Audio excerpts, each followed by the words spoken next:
ধুবুৰীত ৰাতি shoot and site order দিয়া হৈছে। যোনে খিল মাৰিব, পুলিচে ডাউট কৰিলে তাক গুলি মাৰিব, কোনো কথা নাই। ধুবুৰীত যোৱা এসপ্তাহ ধৰি আমাৰ ইয়াত আইন শৃংখলাৰ পৰিস্থিতি অলপ প্ৰত্যাহ্বানমূলক হৈ আছে। বকৰিদৰ পিছদিনা হনুমান মন্দিৰত এটা গৰুৰ মাথা কোনোবাই ৰাখি থৈ যায়। হিন্দু মুছলিম সকলো মানুহ আহে, পিছ কমিটি কথা বতৰা পাতে, ভালে ভালে চবখিনি হৈ যায়। নেক্সট দিনাখন আকৌ তাতে গৰুৰ মাথা আকৌ ৰাখে। তাৰপিছত ৰাতি শিল পাথৰ মাৰা কাম চলি আছে।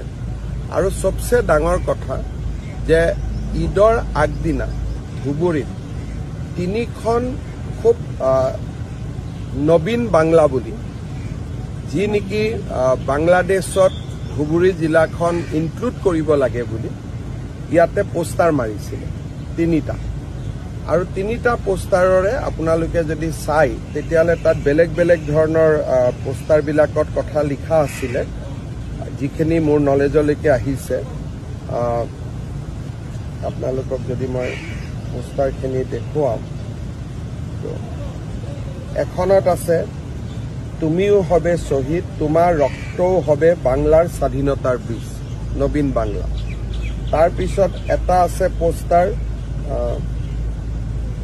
আমৰা মুক্তি চাই, আমৰা স্বাধীনতা চাই, বাংলাৰ মাটি স্বাধীন কৰব ইনশাআল্লাহ, জয় বাংলা, জয় ইসলাম, জনতাৰ বাহিনী।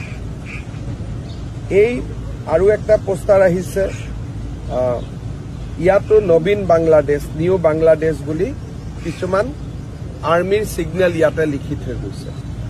তাৰমানে ধুবুৰীত অশান্তি কৰিবৰ কাৰণে এটা কমিউনেল শক্তি এটা ইয়াত এক্টিভ হৈছে। বিষয়টো গম পাই মই আজি ধুবুৰীলৈ আহিছোঁ। ধুবুৰীত ৰাতি শ্বুট এণ্ড চাইট অৰ্ডাৰ দিয়া হৈছে। যোনে খিল মাৰিব, পুলিচে ডাউট কৰিলে তাক গুলি মাৰিব, কোনো কথা নাই। আজি আমি গভৰ্ণমেণ্টৰ পৰা, মই গুৱাহাটীৰ পৰা গৈয়ে shoot and site order issue কৰি আছোঁ। ৰেপিড একশ্যন ফ'ৰ্চ CRP ইয়াত আহিব। আৰু ধুবুৰীত যিমান ক্ৰিমিনেল আছে, যাৰ ওপৰত নন বেইলেবল ৱাৰেণ্ট আছে, যি আছে, আমি সকলোকে এৰেষ্ট কৰিবৰ কাৰণে SP-ক কৈছোঁ। ছিনিয়ৰ অফিচাৰ সকলো ইয়াত আহিব। যোনে আইন শৃংখলা হাতত লৈছে তাক আমি কঠোৰ হাতেৰে দমন কৰিম। মইতো আগতে আপোনালোকক ক'লো, যিকেইটা কবিতা মই পঢ়ি দিলোঁ, ইয়াৰ পৰা ক্লিয়াৰলি ইণ্ডিকেট কৰে যে বাংলাদেশৰ কোনোবা এটা শক্তি ইয়াত ইনভলভ হৈছে। আৰু এটা এইবাৰ ডাঙৰ কথা হৈছে যে বকৰিদৰ সময়ত আগতেও মানুহে যি মাংস খায়, কিন্তু পশ্চিমবংগৰ পৰা ইমান গৰু নাহিছিলে। এইবাৰ হাজাৰ হাজাৰ গৰু কোনোবাই লৈ আহিছে। যিটো মোৰ নলেজত আহিছে, কোনে ব্যৱসায়টো আকৌ আৰম্ভ কৰিলে তাৰ ওপৰতো মই ইনকুৱাৰী কৰিব দিছোঁ। আৰু যিসকলে এই ব্যৱসায়টো আৰম্ভ কৰিছে তেওঁলোককো মই এৰেষ্ট কৰিবৰ কাৰণে অৰ্ডাৰ দিছোঁ।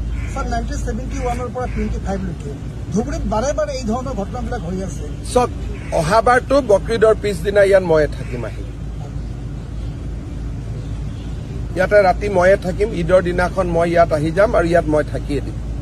এইবাৰ এতিয়া মই কৈ থৈ গ'লো, এইটো হ'ব নোৱাৰে। কোনোবাই এজন দুজন মানুহে, সাধাৰণ হিন্দু মানুহো ভাল, সাধাৰণ মুছলমান মানুহো ভাল, এটা দুটা চক্ৰই গোটেই পৰিৱেশটো বেয়া কৰিব।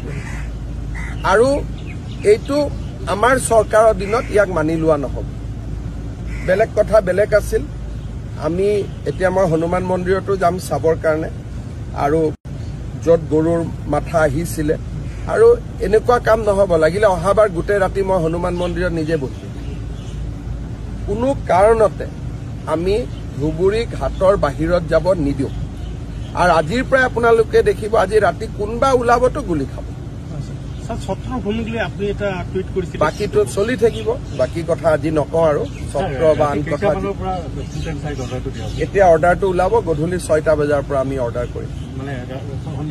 সন্ধিয়া 6টা বজাৰ পিছত কোনোবাই যদি কাৰোবাক পাথৰ মাৰে, আক্ৰমণ কৰে, পুলিচক মই কৈছোঁ যে কোনো ৰখি থকাৰ কথা নাই। আমি ফৰ্মেলি আজি অৰ্ডাৰ ইছ্যু কৰি দিম যে ইউ কেন শ্বুট ওৱান্স ইউ চাইট এ ক্ৰিমিনেল।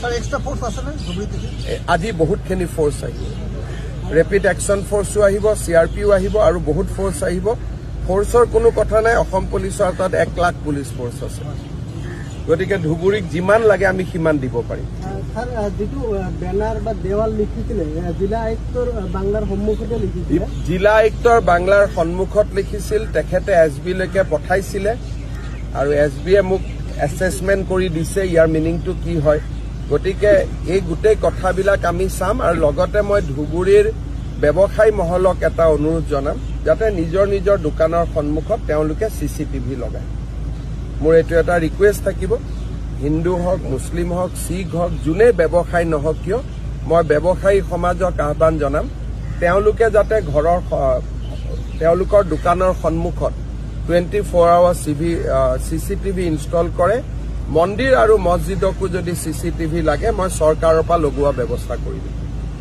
মানে আমি পুৰা ষ্ট্ৰিক্ট থাকিব লাগিব এবাৰ যদি হাতৰ পৰা ওলাই যাব দিও ই ওলাই গুচি যাব